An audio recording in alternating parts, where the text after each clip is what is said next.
نبی پاک علیہ السلام سے فرمایا نیت المؤمن خیر من عملہ، مسلمان کی نیت اس کے عمل سے بہتر ہے۔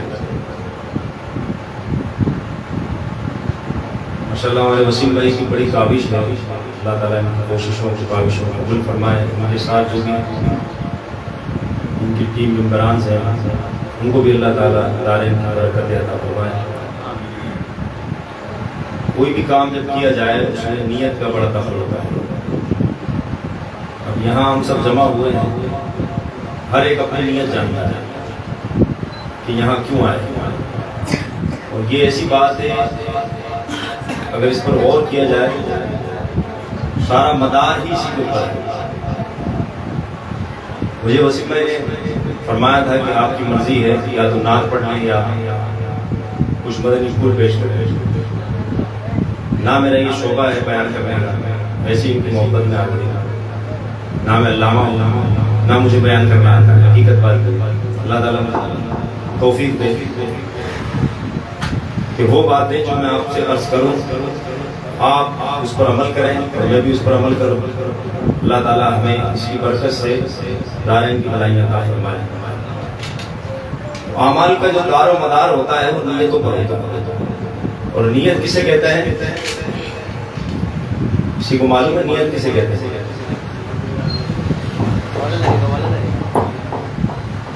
صلو علی الحبیب۔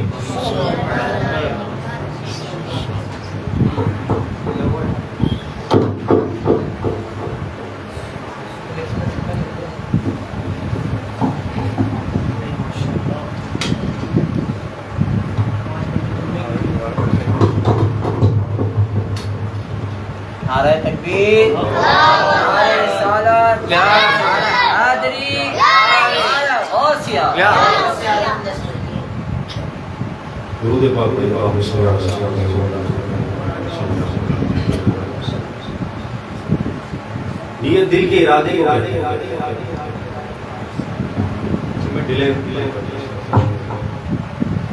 نیت کسے کہتے ہیں؟ دل کے ارادے۔ دل کسے کہتے ہیں؟ کسی کو معلوم ہے؟ دل کسے کہتے ہیں؟ نہیں معلوم؟ دل کس کس کے پاس؟ سب کے پاس دل ہے، دل نہ ہو تو بندہ ہوتا ہے۔ ارادہ دل کرتا ہے یا نیت کرتی ہے؟ دل کرتا ہے۔ دل کیا کرتا ہے؟ ارادہ کرتا ہے۔ دل کیا ہے؟ ہمارے پاس ہے، نہیں معلوم نہیں۔ سب کے پاس دل ہے، جو جس کے پاس دل نہیں ہے وہ بندہ ہی نہیں۔ ہر وقت دھڑک رہا ہے، دل حرکت کر رہا ہے، اس کا کام حرکت کرنے کے علاوہ کیا کچھ اور بھی ہے؟ یہ ارادہ کیسے کر سکتا ہے؟ میں جو بیان سوچ کر آیا تھا تو بچے بھی ماشاءاللہ بیٹھے ہیں، وہ شاید آپ کو سمجھ نہ آیا۔ میں نے یہ سوچا تھا کہ غوث پاک رحمۃ اللہ تعالیٰ علیہ کا جو قصیدہ ہے، قصیدہ غوثیہ، اس کے متعلق کچھ عرض کروں، لیکن مجھے نہیں لگتا کہ شاید میں سمجھا پاؤں گا۔ آپ کو سمجھ آ جائے گا، میں سمجھا نہیں سکتا، یہ بات زیادہ بہتر ہے، کیونکہ یہ بہت تھوڑی مشکل باتیں ہوتی ہیں، اس کے لیے بیسک پڑھنا پڑتی ہے، آپ سمجھتے ہوں گے۔ بہرحال کچھ باتیں انشاءاللہ میں عرض کرنے کی کوشش کروں گا۔ نیت دل کے ارادے کو کہتے ہیں۔ دل جوہر لطیف چیز ہے۔ دل کیا ہے؟ جوہر لطیف۔ اب پھر جوہر کیا ہوتا ہے؟ لطیف کیا ہوتا ہے؟ لطیف بھائی دلی میں رہتے ہیں۔ جوہر لطیف چیز کیا ہے ہمارے پاس؟ اور وہ کیا ہے؟ دل۔ بخاری شریف کی حدیث پاک میں حضور نے فرمایا اذا صلح القلب صلح الجسد كله واذا فسد القلب فسد الجسد كله الا وهي القلب او كما قال علیہ السلام۔ فرمایا انسان کے جسم کے اندر ایک گوشت کا ٹکڑا ہے، اگر وہ سدھر جائے تو تمام جسم سدھر جاتا ہے، اور اگر وہ بگڑ جائے تو تمام جسم بگڑ جاتا ہے۔ فرمایا الا وهي القلب، وہ کیا ہے؟ وہ دل ہے۔ یہ جو دل اللہ تعالیٰ نے ہمیں جسم کے لیے دیا ہے، جو دھڑک رہا ہے، اس کا کام ہے خون کو پمپ کرنا۔ اس کا کام کیا ہے؟ 1 سیکنڈ کے کروڑویں حصے کے اندر یہ خون کو تمام رگوں کے اندر پمپ کر دیتا ہے. 1 سیکنڈ کتنی جلدی گزرتا ہے، لیکن 1 سیکنڈ کے کروڑ حصے کیے جائیں تو یہ تمام خون جو ہے رگوں کے اندر پہنچا دیتا ہے. دل، ہماری رگیں کتنی ہیں؟ نابی کسی جو ماہرین ہیں جنہوں نے اس پر تجربہ کیا ہے وہ کہتا ہے کہ ہمارے جسم کی رگیں 72,000 کلومیٹر ہیں. کتنی ہے؟ سب کی توجہ ہے؟ کسی نہیں ہے؟ سب کی رگیں کتنی ہیں؟ 72,000 کلومیٹر ہمارے جسم کی رگیں. ایسا کوئی پمپ ہے جو 72,000 کلومیٹر تک پانی پہنچائے؟ کتنی دور پہنچائے؟ 100 feet, 200 feet, 500 feet, 1000 feet. 72,000 kilometre تک خون کو پمپ کر رہا ہے. کون؟ کتنا بڑا ہے؟ ایسی کوئی مشین ہے جو کنٹینیو چلے اور گرم نہ ہو؟ دل کنٹینیو چل رہا ہوگا، کبھی رکتا ہے؟ رکتا ہے جب رکتا ہے تو بندہ نہیں ہوتا. کنٹینیو پمپ کر رہا ہے، چل رہا ہے، لیکن کبھی رکتا نہیں. جب رکتا ہے تو پھر کیا ہوتا ہے؟ بندہ نہیں ہوتا. اور گرم ہوتا ہے کہ نہیں ہوتا؟ کبھی ہاتھ لگا کے ہم نے دیکھا گرم ہو رہا ہے؟ نہیں، ٹھنڈا رہتا ہے. اللہ نے اتنا سا بنایا 72,000 کلومیٹر پر فون پہنچا رہا ہے. کتنی جلدی؟ 1 سیکنڈ میں. 1 سیکنڈ کے کروڑویں حصے میں. اسی کے ارادے کا نام نیت ہے. اس کے ارادے کا نام نیت ہے. یہ تو ارادہ نہیں کر سکتا، یہ تو فون کو پمپ کرتا ہے. اصل میں جو دل ہے وہ کیا ہے؟ بتایا تھا ایک لفظ آپ کو، شاید یاد ہو. کیا ہے؟ جوہر لطیف. دل کیا ہے؟ جوہر لطیف ہے. جوہر کسے کہتے ہیں؟ تھوڑی سی مشکل باتیں ہوں گی لیکن زبردستی سن لیں. میں نے پہلے عرض کر دیا مجھے نہ بیان کرنا آتا ہے نہ میرا شعبہ ہے. وسیم بھائی فرمائے تو انشاءاللہ کوشش کرتا. دل کیا ہے؟ جوہر لطیف چیز. جوہر کیا ہے؟ جوہر اسے کہتے ہیں جو نہ ٹوٹ سکے، نہ کٹ سکے، نہ اس کے اندر بڑھنے کی صلاحیت نہ گھٹنے کی صلاحیت، وہ ایک جیسا ہی رہتا ہے، اور نہ نظر آنے والی شے ہے. ان آنکھوں سے اس کو دیکھ نہیں سکتے آپ. بعض لوگ دل کو روح بھی کہتے ہیں. ہمارے جسم کے اندر روح ہے، روح نکل جاتی ہے تو کیا ہوتا ہے؟ بندہ کہیں پہنچ جاتا ہے، بولے چلو گئے. جسم موجود ہے، اس کے اندر سے کیا ایسی چیز نکلی کہ وہ بے سود ہو گئی اپنی. وہ روح ہے. اس کو دل بھی کہتے ہیں، اس کو نفس بھی کہتے ہیں، اس کو جان بھی کہتے ہیں. وہ ہے جوہر. اور لطیف اور ثقیل. لطیف اتنی ہلکی ہے کہ سائنسدانوں نے روح کا وزن کرنا چاہا کہ کسی انسان کے اندر سے جب روح نکل جاتی ہے تو روح کا وزن کیا جائے کہ اس کا وزن کتنا ہے. تو جب وزن کیا تو ناکامی حاصل ہوئی، اس کا وزن ہی نہیں. پھر نتیجہ نکالا بالکل باریک مائنر سائز کا وزن ہے. وہ بھی اپنے ذوق کے اندر، اپنے دماغ کے اندر، اپنے خیال کے اندر کہا کہ اتنا وزن ہے. لیکن روح کا کوئی وزن نہیں ہوتا، نہ کٹ سکتی ہے، نہ بڑھ سکتی ہے، نہ ٹوٹ سکتی ہے. یہ ہے جوہر لطیف. یہ کیا ہے؟ دل. وہ جو ارادہ کرتا ہے اس کو کیا کہتے ہیں؟ نیت کہتے ہیں. میں آپ سے بات کر رہا ہوں، بات کرنے کے لیے کیا چاہیے؟ زبان چاہیے. گونگا بات کرتا ہے؟ میں ہاں کرتا ہے، اس کی اپنی زبان ہوتی ہے. بات کرنے کے لیے زبان چاہیے، الفاظ چاہیے. ایک شخص کے پاس زبان ہے لیکن وہ ایسے علاقے میں پیدا ہوا جہاں کوئی بولتا ہی نہیں تھا، بچپن سے وہی رہا. اب وہ بول سکتا ہے؟ اس کو بولنا نہیں آتا. آپ یہاں پاکستان میں پیدا ہوئے، اردو بول سکتے ہیں، عربی آتی ہے. زبانیں کتنی ہیں؟ جی 3 زبانیں نہیں، ایک ہی زبان. بولیاں، زبانیں مطلب بولیاں کتنی ہیں؟ لینگویجز کتنی ہیں؟ پتا کسی کو؟ جی کسی کو معلوم ہے زبانیں کتنی ہیں دنیا میں؟ 4200. آدم علیہ السلام کے بارے میں اللہ نے فرمایا، کیا فرمایا؟ وعلم آدم الاسماء كلها، وعلم آدم الاسماء كلها، اللہ تعالیٰ نے ان کو تمام چیزوں کے نام سکھا دیے، تمام چیزوں کے نام سکھا دیے، جانوروں کے نام، درختوں کے نام، پرندوں کے نام، کھانوں کے نام، پینے کی ساری چیزوں کے نام، تمام اسما کے نام کس کو سکھائے؟ اور تمام زبانیں بھی سکھا دی. کتنی زبانیں؟ 7 لاکھ زبانیں. تفسیر کے اندر لکھا ہوا ہے 7 لاکھ زبانیں آدم علیہ السلام کو اللہ نے سکھا دی، اور وہی ان کی قوم بولتی ہے. ہمیں کتنی زبان آتی ہے؟ ایک زبان. زبان کے لیے الفاظ چاہیے، حروف چاہیے. جب تک حروف نہیں ہوں گے زبان بن نہیں سکے گی. الف با تا تھا یہ جب جڑیں گے اس سے جملہ بنے گا، اس سے زبان بنے گی. جو آپ کے اندر ہے جوہر لطیف، اس کے پاس کون سی زبان؟ کوئی آپ سے اندر بات کر رہا ہوگا، سب کے پاس ہے. اس کی زبان کہاں ہے؟ اس کے الفاظ کہاں ہیں؟ سننے کے لیے کان چاہیے. آپ وہ جو بات کرنے والا اندر بات کر رہا ہے، وہ بات بھی کر رہا ہے، سن بھی رہے ہیں. بغیر کان کے آپ سن بھی رہے ہیں، اس کی بات بھی سمجھ رہے ہیں. اس کا تجربہ آپ کو کب ہوگا؟ جب آپ تنہائی میں بیٹھے ہوں گے. آپ کو اندر سے آواز آ رہی ہوتی ہے. کس کی آواز؟ جوہر لطیف چیز. الفاظ نہیں ہے، زبان نہیں ہے، لیکن آواز ہے. آواز نہیں ہے لیکن آواز ہے. یہ کیسی آواز ہے؟ بات سمجھ رہے ہیں؟ اندر سے آواز آ رہی ہوتی ہے. سب کو آتی ہے کہ نہیں آتی ہے؟ کوئی ایسا تو نہیں کہ مجھے نہیں آتی، کوئی بولے مجھے نہیں آتی. اس کی مثالیں بہت ساری ہیں.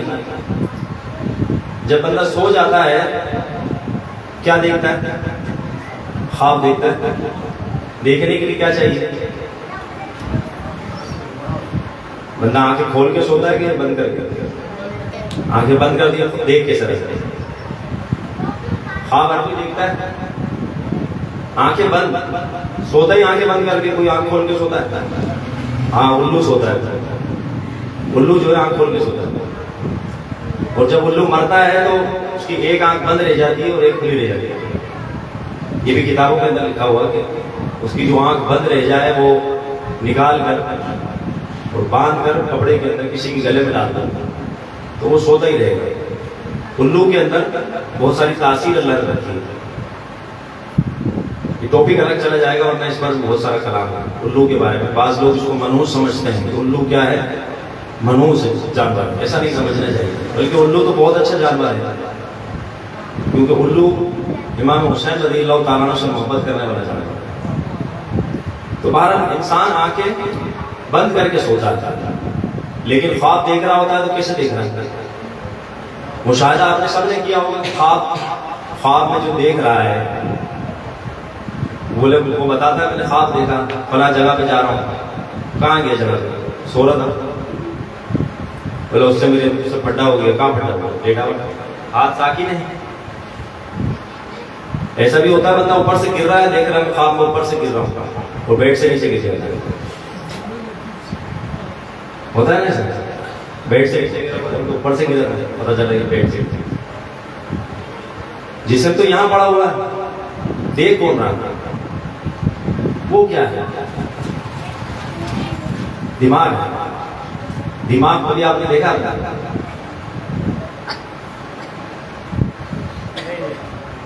ہے آپ کے پاس؟ سب کے پاس دماغ نہیں ہے، بندہ سوچ نہیں سکتا. سوچ کیا ہے؟ بس میں یوں سمجھا کہ آپ کو آپ کی پہچان کرانے کے لیے میں کوشش کر رہا ہوں تھوڑی سی. اس کا تعلق قصیدہ غوثیہ سے ہے. اس کا میں نے تھوڑا سا مطالعہ کیا. ان باتوں کا تعلق اس سے قصیدہ غوثیہ سے. یہ نام سنا ہے آپ نے پہلے؟ قصیدہ غوثیہ سنا ہوگا مجھے. سقاني الحب كأساس الوصال فقلت لخمرتي نحبي تعالي سعت ومشت بنحبي في كؤوس فهمت بسكرتي بين الموالي فقلت لسائر الأحقاب لموا بحالي وادخلوا أنتم رجالي وهموا واشربوا وأنتم جنودي فساقي القوم بالوافي منالي. شربتم فضلتي من بعد شكري ولا نلتم علومي واتصالي مقامكم العلا جمعا ولكن مقامي فوقكم ما زال عالي انا في حضرة التقريب وحدي يصرفني وحسبي ذو الجلال انا البازي اشهب كل شيء ومن ذا في الرجال ياتي مثالي كساني خلعة بطراز عزم وتوجني بتجار الكمال واطلعني على سر القديم وقلدني على سر القديم وقلدني واعطاني سوالي وولاني على الاقطاب جمعا فحكمي نافذ في كل حال فلو القيت سري في بحاري. اب اصل بات فرمائی کیا فرمایا فلو القیت سری فی بحار لصار الکل غورا فی الزوال. اگر میں اپنے رازوں میں سے ایک راز سمندر میں ڈال دوں تو میرے رازوں کی وجہ سے سمندر خشک ہو جاتا ہے. ولو القیت سری فی جبال لدکت واختفت من بین حالی. اور اگر میں اپنے رازوں میں سے ایک راز پہاڑ کے اوپر ڈال دوں تو پہاڑ ریزہ ریزہ ہو جاتا ہے. ولو القیت سری فوق نار لخمدت وانطفت من سر حالی. اگر میں اپنے رازوں میں سے ایک راز آگ میں ڈال دوں تو آگ ٹھنڈی ہو جائے. ولو القیت سری فوق میت لقام بقدرت مولا تعالی. اگر میں اپنے رازوں میں سے ایک راز کسی مردے پر ڈال دوں تو مردہ زندہ ہو جاتا ہے. یہ تعلق ہے معرفت کا. یہ ساری باتیں جو میں نے آپ سے کی ہیں یہ معرفت ہے. معرفت کسے کہتے ہیں؟ پہچان ہے. اللہ تعالیٰ نے ہمیں کیوں بھیجا؟ کسی کو معلوم ہے اللہ نے کیوں بھیجا یہاں؟ مال کمانے کے لیے، گھر بار چلانے کے لیے. اللہ نے بھیجا وما خلقت الجن والانس الا لیعبدون. یہ آیت آپ نے شاید 1000 بار سنی، مبالغہ کر کے 1000 بار سنی کہ اللہ تعالیٰ نے جن و انسان کو اپنی عبادت کے لیے پیدا کیا. وما خلقت الجن والانس الا لیعبدون ای لیعرفون. اس کی تفسیر کیا ہے؟ لیعرفون، تاکہ اللہ کو پہچانے. دنیا میں کیوں بھیجا اللہ نے؟ اللہ کو پہچاننے کے لیے. اسی نے اللہ کو پہچانا. امام فخر الدین رازی رحمۃ اللہ تعالی علیہ نے واقعہ ایک لکھا ہے.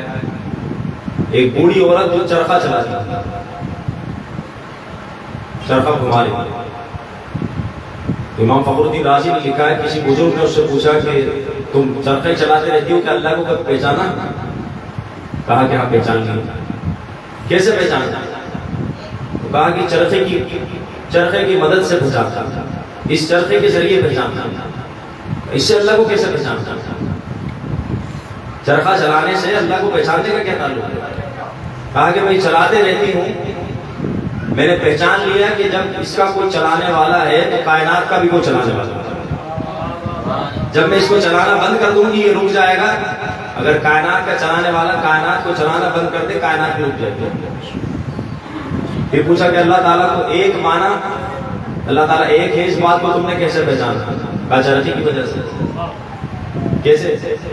کہ چرخہ چلانے والی میں ایک ہوں، اس کو ایک طرف رن کرتی ہوں، میں اس کو رائٹ پر رن کرتی ہوں. اگر دو خدا ہوتے تو ایک رائٹ پر کرتا تو ایک لیفٹ پر کرتا تو چرخہ چلی نہیں پاتا. سورج مشرق کی جگہ مغرب سے نکل رہا ہوتا. سورج روزانہ مشرق سے نکلتا ہے، مغرب میں غروب ہوتا ہے. تو میں نے پہچان لیا کہ کائنات کو چلانے والا بھی ایک ہی. اس بوڑھی عورت نے چرخے کی مدد سے اللہ کو پہچان لیا. دنیا میں آنے کا مقصد کیا ہے؟ اللہ کی معرفت حاصل کرنا. اس مقصد سے ہم پیچھے ہٹ چکے ہیں. ہم مال کمانے میں لگے ہوئے. یاد رکھیں یہ زندگی اور دنیا یہ چل رہی ہے، وقت گزر رہا ہے. ہمیں کیوں بھیجا ہے؟ اپنی پہچان کرنے کے لیے. اور اپنی پہچان کیسے ہوگی؟ اپنی پہچان کرنے سے. اگر خدا کو پہچاننا چاہتے ہیں تو خدا کی پہچان کیسے ہوگی؟ ایک بزرگ رحمۃ اللہ تعالیٰ علیہ نے ساری باتوں کا نچوڑ بیان کر دیا. فرماتے ہیں کہ میں نے جب اللہ کو ڈھونڈنا شروع کیا، اللہ کو ڈھونڈنا شروع کیا تو خود کو پا لیا، اور خود کو ڈھونڈنا شروع کیا تو خدا کو پا لیا. تو ہم اپنے آپ سے بے خبر ہیں. اب اپنے آپ پر اگر آپ غور کریں گے اللہ تعالیٰ نے کیا کیا نعمتیں ہمیں عطا فرمائی ہیں. انسان کو جسم جو بنایا اللہ تعالیٰ نے، آپ اس پر غور کرتے چلے جائیں، بہت ساری آپ کو معلومات ملے گی. اور یہی مقصد ہے ہمارا یہاں دنیا میں آنے کا. اللہ تعالیٰ ہمیں عمل کی توفیق عطا فرمائے. آخری بات غوث پاک رحمۃ اللہ تعالیٰ علیہ کی قصیدے کی آپ فرماتے ہیں درست العلم حتی صرت قطبا ونلت سعدا مول المواد. آپ فرماتے ہیں دین کا درس دیتا رہا یہاں تک کہ اللہ تعالیٰ نے مقام قطبیت پر فائز فرما دیا. فرمایا دین کا درس دیتا رہا، اللہ تعالیٰ نے مجھے مقام قطبیت پر فائز فرما دیا. غوث پاک رحمۃ اللہ تعالیٰ علیہ کے ماننے والوں کا حال کیا ہے آپ جانتے ہیں. صرف 11ویں کرنے سے مقصد حاصل نہیں ہوگا، یاد رکھیں۔ ہمارا کام کیا ہے؟ ہم رسمی بن چکے ہیں، بات کڑوی ہے لیکن حقیقت ہے، ہم رسم کر رہے ہیں، اس کی روح ختم ہو گئی۔ ہم 11ویں کرتے چلے جاتے ہیں، 11ویں میں 11 دیگے بنا لی، خواجہ صاحب کی چھٹی آئی 6 دیگے بنا لی۔ چھٹی میں کیا کر رہے ہیں؟ پہلے دیگے بناتے تھے، اب دیگے گھماتے ہیں، اب اسٹیئرنگ بنا لیا۔ یہ ہو رہا ہے ہمارے یہاں، دیکھ رہے ہو خواجہ صاحب کی دیگ گھوم رہی ہے، 6 بندے مل کے اس کو گھما، یہ کیا ہے؟ نہ آپ نے اس میں کوئی سوچا ہے لاجک کیا ہے اس بھائی گھمانے کی؟ کوئی کچھ تو ہوگا، کہاں حدیث میں لکھا ہے صحابہ نے ایسا کیا ہے اس کو؟ نہیں، خواجہ صاحب کی دیگ گھمانے لگے ہوئے سارے گھمانے کے لیے۔ محرم آیا تو وہ حلیم پکڑا رات میں، کیسا پکڑا ہے؟ خواجہ کا میلہ آریلا ابو اجمیر جا رہا، دھنا دھن لگے ہوئے، گھوٹا بھی لگ رہا ہے اور خواجہ کا میلہ آریلا ابو اجمیر، اجمیر بھی جا رہا ہے، حلیم کے اندر سے ہو گیا اجمیر کے، دیگوں میں سے اجمیر چل رہا ہے گانا، اور بھی بہت سارے جگہ کو میں تو چھم چھم ناچوں اور خواجہ گھر چھم چھم ناچ رہا ہوں۔ یہ دین ہے، آپ خود سوچیں تو صحیح، یہ حضور نے یہ تعلیمات دی، حدیث میں ایسا فرمایا، قرآن میں اللہ نہیں فرمایا کہ چھم چھم ناچو، خواجہ آ رہے ہیں چھم چھم ناچو، دھنا دھن لگی ہوئی قوالیاں گلیوں کے اندر، ثواب کی نیت سے اس کو کام کر رہا ہے۔ ایک تو گناہ کر رہے ہیں، ایک تو حرام کام کر رہے ہیں، پھر نیت کیا ہے کہ ثواب ہے بھائی۔ تو فجر تک دھنا دھن لگے ہوئے، خواجہ کا میلہ آ رہا ہے، فجر کی اذان ہوئی، اپن گھر جا رہے ہیں، اجمیر تو جا نہیں سکتے، اپن گھر جا رہے ہیں، اذان ہو گئی، گھر جا کے سو جاؤ، اذان ہو رہی بھائی سو جاؤ، اب نماز نہیں پڑھنی۔ محفلوں کا حالات دیکھ لیں، رات بھر لگے ہوئے، دونوں ہاتھوں کو اٹھا کے بولو، سینے کا زور لگا کے بولو، زور لگا لیا، فجر کی اذان میں گھر جا کے سو جاؤ، اب زور بہت لگا لیا، آرام کا بتا ہے، سارا زور لگا، نماز کون پڑھے گا؟ باتیں کڑوی ہیں، دوائی کڑوی ہوتی ہے، لیکن حقیقت ہے آپ بتائیں، باتیں ہیں۔ مزار پہ چلے ہیں، چادروں کا مال لگا ہوا، 50 چادریں اس کے اوپر مزار کے اوپر ڈالی ہوئی، وہی چادر نکل کے دکاندار کے پاس پھر وہ سائیکل چل رہا ہے چادر، ایک جھاڑو ہاتھ میں لے لی، مجاور صاحب لے سر پہ مارے، سارے مسجد پہ جائے، تیل لیا وہاں سے مل لیا سر پہ، سارے مسجد، نماز کی ضرورت نہیں، تیل لگا لیا، سارے مسجد، جھاڑو سر پہ مار لی، سارے مسجد، کس طرح جاتا ہے؟ سوچیں، یہ سارے معاملات اہل سنت کے اندر ہو چکے ہیں، بگاڑ پیدا ہو چکا ہے۔ کئی باتیں ایسی ہیں، دیکھیں کسی کے گھر میں انتقال ہو جائے، خرافات کا عالم دیکھیں کیا ہوتا ہے، اتنی غلط باتیں مشہور ہیں، نہ ہمیں یہ پتا ہے کہ میت کو کس طرح غسل دینا ہے۔ باپ کا انتقال ہو جائے تو بیٹے کا حق ہے کہ اس کو غسل دے، ہمیں تو اپنا غسل دینا نہیں آتا، غسل کے کتنے فرض ہیں اپنا نہیں پتا، باپ کو کسے دے، میت کو قبر میں کس طرح اتارتے نہیں پتا، جنازے کو کندھا دینے کا سنت طریقہ کیا ہے نہیں پتا۔ یہ سارے خرافات جو ہیں وہ ہم نے اپنا لیے، دیکھ کرنی لازمی ہے۔ کڑوی روٹی جو ہوتی ہے وہ میٹھی سمجھ کے کھانی ہے کڑوی کو، لیکن دھنا دھن کھانی کیا ہم تو کھانے، اچھا اس میں بھی پھر جو ہے کھانے کے بعد یہ چھوڑو کی بریانی مزہ نہیں آتا، گوشت کی اگر ہوتی تو اچھا، گوشت کی کروا لی میں چلو، میت کا حال بتا رہا ہوں، اس والے سے کرانا تھا فلانا پکوان سے، اس کا ذائقہ صحیح نہیں، یہ تھوڑا نمک جو ہے تیز کر دیتا ہے، یہ کڑوی روٹی، یہ حال ہے یہ بتایا۔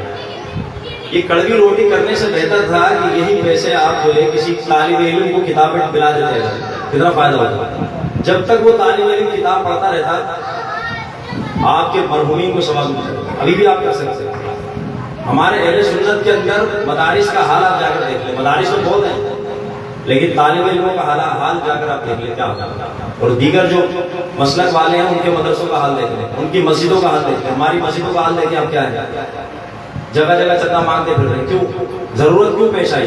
اسی وجہ سے کہ ہمارا پیسہ جو ہے وہ خواجہ کی 6 دیگوں میں لگ رہا ہے، 11ویں کی 11 دیگوں میں لگ رہا ہے، 12ویں کی 12 دیگوں میں لگ رہا ہے، محرم کی 50 دیگوں میں لگ رہا ہے، دیگوں کی جگہ اگر مسجد میں لگائے ثواب نہیں ملے گا، بتائیے، کھا کر چلے گئے، تھوڑا سا نمک کم تھا بھائی، اس کی جگہ پہ مسجد میں آپ دیتے، طالب علموں کو دیتے، ثواب نہیں ملتا.